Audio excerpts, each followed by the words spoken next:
Hi guys, mon nom est Danny Cronstrom du Guy Voyageur. Dans ce nouveau numéro de la web-série touristique Queer ou pas, en format podcast, je m'intéresse à l'île Maurice, souvent un peu boudée par les touristes homosexuels. Pourtant, l'île a tout pour plaire au tourisme LGBT. Depuis plusieurs années, l'île Maurice semble vouloir devenir une île un peu plus gay-friendly, au bonheur des voyageurs qui veulent découvrir de nouvelles destinations loin du tourisme de masse. Même s'il y a beaucoup de travail à accomplir pour rendre une scène gay un peu plus intéressante, de nouveaux commerces, bars, hôtels et autres établissements ouvrent de plus en plus leurs portes aux touristes homosexuels. C'est vrai pour l'île Maurice, mais aussi pour d'autres îles dans la région comme la Réunion. Pour en parler, j'accueille Damien Pounoussami, résident de la ville de Montréal, mais aussi activiste des droits LGBT de l'île Maurice depuis plusieurs années. Salut Damien, comment ça va?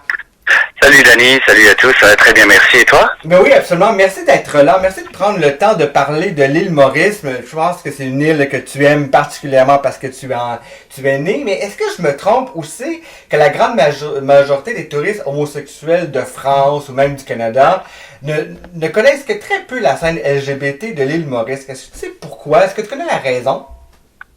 Le Canada, c'est vrai que géographiquement, c'est très très loin, donc il y a des gens dont je rencontre ici et qui me posent des questions, mais c'est où l'île Maurice, c'est à côté de tel pays, etc. C'est vrai que c'est un peu moins connu ici au Canada, mais en France c'est un peu plus parce qu'on a été une colonie française dans le passé, ce qui fait que même si c'est à 11h, 11h30 de vol de France, c'est vrai que beaucoup de gens connaissent l'île Maurice. Il est vrai aussi de dire que l'image de l'île Maurice a été quelque peu entachée par les malheureux événements qui se sont produits en juin 2018. Alors pour ceux qui ne savent pas, ça fait plus d'une décennie qu'on a la Gay Pride au mois de juin, etc. Tout se passe super bien avec l'accord des autorités, etc. Mais cette année-là, en 2018, il se trouve qu'un groupe religieux a fait annuler notre Gay Pride. Alors ces gens-là étaient armés, ils lançaient des projectiles, des insultes envers les personnes de la communauté LGBTQ. Alors à ce moment-là, la presse internationale a commencé à s'intéresser à ces événements, etc. Et même plusieurs agences de voyage, dont la Réunion, a demandé au boycott, a appelé plutôt au boycott de l'île Maurice. Depuis ce moment-là, l'île Maurice tente de se refaire une bonne image et accueillante envers la communauté LGBTQ. Aujourd'hui, donc 2018, on est en 2020, est-ce que comment se portent les droits LGBT en l'île Maurice? Est-ce que tu as vu une évolution positive ou négative? Vous savez que concernant les droits LGBT de l'île, depuis 2008, il y a une loi qui a été promulguée qui s'appelle l'Equal Opportunities Act, ce qui veut dire qu'un employeur ne peut pas licencier quelqu'un par rapport à son orientation sexuelle. Alors l'île Maurice, l'homosexualité n'est pas illégale, la sodomie ça l'est encore, mais il y a des cas qui sont devant la Cour suprême en ce moment pour demander l'amendement de la Constitution. Donc on a toujours eu nos droits et une certaine liberté, on va dire, à l'île Maurice. Maintenant, à quel point cette loi est appliquée, à quel point la mentalité a changé, j'ai vu une évolution de ce côté-là. Par exemple, les gens qui sont de la génération de mes grands-parents, de mes parents, ils commencent à mieux comprendre maintenant c'est quoi l'homosexualité, c'est quoi la communauté arc-en-ciel. On n'est pas des pervers, on est des êtres humains à part entière, etc. Beaucoup de travail qui reste à faire, autant du côté touristique LGBT. Selon toi, quels sont les prochains défis, autant de la part des citoyens que du gouvernement? Parce qu'un citoyen peut être ouvert à la question du tourisme LGBT, mais moins le gouvernement, ou vice-versa. Donc, selon toi, quels sont les prochains défis de l'île Maurice face au tourisme LGBT dans les prochaines années? D'être moins hypocrite. C'est bien de me poser la question parce que l'année dernière, justement, au mois d'avril, j'ai fait un saut à l'île Maurice et j'ai eu l'occasion de rencontrer alors le leader de l'opposition, plusieurs acteurs politiques de l'île. Il était prévu également que je rencontre le premier ministre de l'île, mais lui, il s'est désisté après, il n'a pas répondu à nos appels, etc. Fait marquant, c'est que tout le monde était sur la même longueur d'onde. Ah oui, nous on est derrière la communauté, on supporte, etc. Moi, mon but à ce moment-là, c'était d'avoir leur parole que la Gay Pride cette année-là en 2019 allait se dérouler parfaitement bien. Ça a été le cas d'ailleurs, mais de venir de l'avant, un politicien pour dire moi je supporte la communauté, on est très loin du mariage pour tous, ça on s'entend. Absolument. Mais l'île Maurice a trop tendance à être dirigée par la religion. Comme vous le savez, on est pas mal mélangé à l'île Maurice, on a des musulmans, des hindous, des chrétiens, des sino-mauriciens, etc.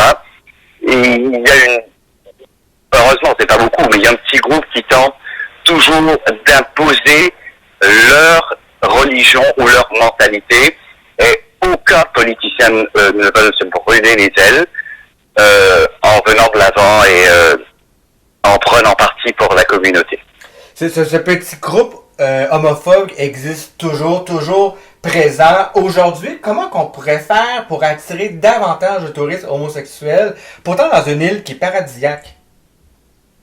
Oui, il y a une étude qui a été amenée il y a quelques années de cela, mais plus pour les Européens.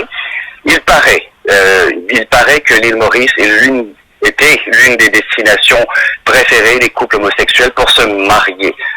Pas légalement, bien sûr, parce que c'est pas reconnu encore à l'île Maurice, mais ils se marient dans leur pays et puis ils viennent faire leur réception à l'île Maurice. Mais c'est coupé de la réalité. On est même pas, moi en tant qu'activiste, je connais pas grand monde qui sont venus faire cet événement à l'île Maurice, parce que on s'entend, si vous allez en voyage, vous êtes dans un hôtel, vous êtes un peu coupé de la réalité, donc ce qui fait que les Mauriciens, ils savent pas aussi ce qui se passe entre ces murs de l'établissement hôtelier. Qu'est-ce qu'on peut faire pour attirer plus de tourisme homosexuel? Moi, il n'y a rien de mieux que de la publicité. On en fait déjà des milliers à travers le monde. Il y a des salons du tourisme qui se tiennent, si je ne me trompe pas, une fois par année dans tel ou tel pays. Faire la publicité et dire que l'île Maurice, c'est une île accueillante, c'est une île Maurice pour tous, comme le nom du groupe qu'on gère sur Facebook. C'est une île Maurice pour tout le monde.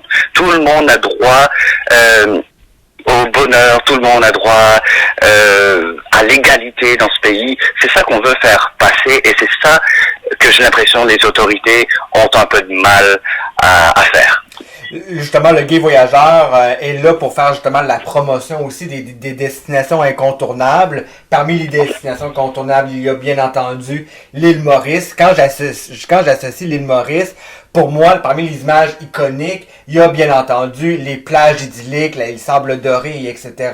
Est-ce qu'on peut retrouver une plage gay sur l'île Maurice, ou pour toi, quelles sont les plus belles plages, tout genre confondu, que tu aimes? Alors, l'île Maurice est entourée de belles plages. Je veux pas me vanter l'île Maurice, mais c'est vrai, il y a pas mal de plages dans le nord, dans l'ouest, etc. Mais une plage gay, comme il y en a à Cuba, en Australie, etc. Ça, on ne l'a pas. On est assez mélangé à l'île Maurice. Vous pouvez trouver un couple gay français, par exemple, qui se tiennent par la main sur une plage bondée, etc. Mais il n'y a pas une plage spécifique. Et pour être honnête avec vous, je pense pas que ça risque d'arriver dans les prochaines années non plus. Effectivement, compte tenu que c'est une petite île qui n'attire pas nécessairement encore beaucoup de touristes homosexuels, avant qu'il y ait une plage peut-être plus dédiée, ça va prendre un certain temps. C'est sûr que les plages, c'est l'attrait touristique numéro 1 de l'île Maurice. Est-ce qu'il y a d'autres attraits, d'autres activités LGBTQ qui est à faire sur l'île Maurice, ton top 5 des activités incontournables? J'ai oublié d'ajouter aussi que on a plusieurs îlots autour de l'île Maurice qui appartiennent bien sûr à la République de l'île Maurice. Il y a plusieurs îlots, il y a vous pouvez aller en excursion. J'ai même entendu dire qu'il y a eu une excursion entre plusieurs membres de la communauté LGBT étrangers qui sont venus à l'île Maurice, etc. Mais il n'y a pas vraiment une agence pour dire voilà, aujourd'hui on va réserver spécifiquement pour cette communauté. Sur le littoral ouest que j'affectionne particulièrement, il y a un bar très très connu, un bar discothèque très connu, et c'est devenu au fil des années très très gay friendly. Il y a même des soirées gays qui s'organisent là-bas. Il y a le collectif Arc-en-Ciel dont je dois mentionner. C'est une des seules associations LGBTQ à militer pour les droits de notre communauté. Là-bas, ils organisent de temps à autre des soirées quelques fois par année. Et à ce qui paraît, ça passe très bien là-bas. Il y a même en temps normal, pas besoin de soirée à thème ou spéciale. Même en temps normal, j'ai déjà été. Je vois des couples gays s'embrasser, des lesbiennes, etc. Ça dérange personne parce que c'est une clientèle jeune, éduquée, ouverte d'esprit. Ce qui fait que c'est plus choquant. Ça doit plus être choquant en 2020. Absolument. Je suis d'accord avec toi. C'est vrai pour l'île Maurice, ça serait vrai partout à travers le monde. Pourtant, il y a encore malheureusement des gestes homophobes, que ce soit en France, au Canada ou dans des pays encore plus fermés que la France et le Canada sur cette question-là. Selon toi, où se dirige justement l'avenir de l'île Maurice? Quels seraient tes souhaits ou tes rêves face à ton coin de paradis?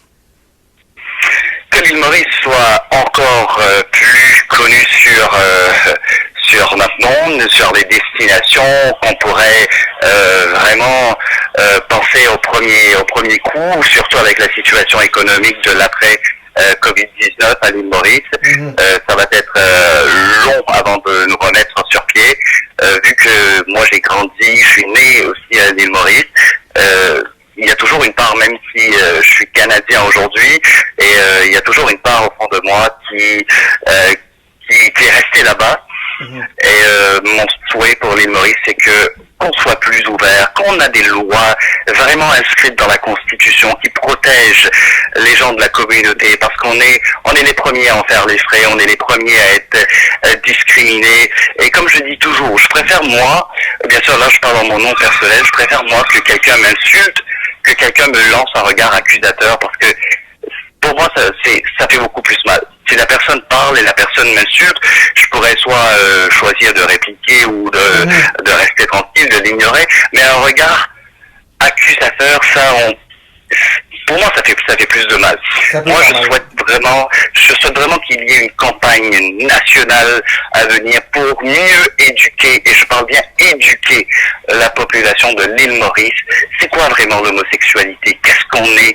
Et on fait partie du monde. Si on était tous pareils, ce serait dommage. Mais il faut accepter les différences des autres, et je crois que j'ai confiance vraiment que l'île Maurice se dirige vers là. Mais je souhaiterais avant toute chose, c'est que les dirigeants, qui sont considérés comme un peu les exemples, on va dire, qui viennent de l'avant, c'est eux qui doivent commencer ce travail pour que l'île Maurice soit plus ouverte, soit en se regagnant, on va dire. Toujours dans l'ordre personnel, tu es résident de Montréal depuis un certain temps. La capitale de l'île Maurice, c'est Port-Louis. Qu'est-ce qui te manque de plus? Qu'est-ce qui te manque en ce moment entre cette distance qui se crée entre Montréal et Port-Louis? Ah, ça, c'est une expérience unique et incomparable. Montréal, c'est bon, on a des bâtiments, on a des gratte-ciel, on a des parcs, etc. Tout ça, c'est très beau. Mais l'ambiance qui règne à Port-Louis, ça, c'est unique au monde. Et j'encourage les auditeurs qui écoutent cette entrevue de vraiment d'aller faire un saut quand vous en aurez la possibilité. Port-Louis, avec ses marchands ambulants, ses maraîchers, sa nourriture, vous passez devant un magasin, il y a la musique qui joue, les gens sont chaleureux, sont heureux dans leur pays. C'est vraiment, quand vous allez au marché là, comme j'ai mentionné un peu plus tôt, on a plusieurs cultures et de religions à l'île Maurice, mais voyons tout ça se mélanger ensemble dans la capitale, c'est une expérience vraiment unique. Tout ça fait vraiment rêver, finalement, à la question qui est le cœur même de l'émission. Est-ce que, selon toi, on peut dire que l'île Maurice est une destination queer ou pas? Oui. À mon avis, je vous dirais oui, parce que comme je vous dis, la jeune génération a compris qu'on a mieux à faire que de s'occuper de ce que fait telle ou telle personne. Et des fois, comme ma famille, par exemple, il y a mes cousins et mes cousines qui raisonnent leurs parents. Malheureusement, on est rendu dans un monde où c'est dans plusieurs familles, c'est l'enfant qui doit éduquer le parent pour le faire comprendre des choses qui se passent dans la société. Donc moi je vous dirais oui avec certitude, car les Mauriciens sont beaucoup plus ouverts, ils acceptent plus de choses maintenant, et je pense qu'il n'y aura pas de problème de ce côté-là. Un bel avenir pour l'île Maurice, en espérant qu'il sera plus gay-friendly que jamais. Ça peut prendre un certain temps, mais je suis persuadé qu'on refait cette exactement même entrevue dans 5 ans, dans 8 ans, et je suis certain, Damien, que les choses auront évolué positivement. Espérons-le. Merci beaucoup, Damien, pour nous Samy, un amoureux de son île. Si nous souhaitons en apprendre un peu plus, Damien, sur l'île Maurice, à quel endroit, et son côté, bien entendu, gay-friendly, à quel endroit qu'on peut obtenir plus d'informations? Alors, il y a des sites internet pour ça. Il y a la MTPA, qui est le Mauritius Tourism Promotion Authority. Donc, que vous pouvez aller, il y a des pamphlets à voir, il y a des endroits, même des hôtels si vous cherchez, des activités, comme on en parlait, nage avec des dauphins et tout. Une panoplie d'activités et d'informations que vous trouverez sur la page de Mauritius Tourism Promotion Authority. Sinon, toi aussi, je crois que tu gères un groupe Facebook. Est-ce que tu peux nous rappeler le nom de ce groupe? Oui, bien sûr. Alors, c'est Une île Maurice pour tous. On est présent sur Facebook, sur Instagram, sur YouTube, etc. On se concentre beaucoup plus pour la communauté LGBTQ, de les informer au quotidien ce qui se passe non seulement à l'île Maurice, mais dans le monde également. Si vous avez aimé cette interview, je vous invite à commenter, à partager et à aimer. C'est votre façon de nous dire que vous avez aimé cette interview. Si vous connaissez d'autres personnes que vous souhaitez qu'on fasse découvrir, soit des îles, des gens, faites-nous en part. Ça va me faire un immense plaisir de prendre contact avec ces gens-là. Si vous avez d'autres destinations que vous aimeriez que le Gay Voyageur vous fasse découvrir, n'hésitez pas à le dire en commentaire. La web-série Queer ou pas est là pour ça, bien entendu. Je vous invite également à suivre le Gay Voyageur et la web-série Queer ou pas sur Facebook, Instagram, YouTube, ou visiter le site internet du gayvoyageur.com ou Queer ou pas. Merci Damien, on se retrouve dans un tout nouveau numéro de Queer ou pas très prochainement.